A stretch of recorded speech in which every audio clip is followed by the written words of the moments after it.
রাজনৈতিক চাঞ্চল্যতা।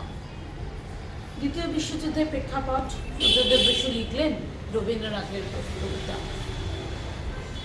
আজকের দিনে, বিশেষত আজকের দিনে আমার যেন মনে হচ্ছে কবিতাটা ভারী প্রাসঙ্গিক।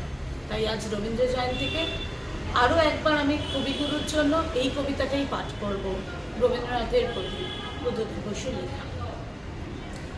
তোমারে স্মরণ করি আজ এই দারুণ দুর্দিনে, হে বন্ধু, হে প্রিয়তম, সভ্যতার শ্মশান সজ্জায় সংক্রমিত মহামারী মানুষের মর্মেও মজ্জায়, প্রাণ লক্ষ্মী নির্বাসিত, রক্তপায়ী উদ্ধত সঙ্গে সুন্দরের বিদ্ধ করে মৃত্যুবহ পুষ্পকে উড্ডীন বর্বর রাক্ষসাকে আমি শ্রেষ্ঠ, সবচেয়ে বড়।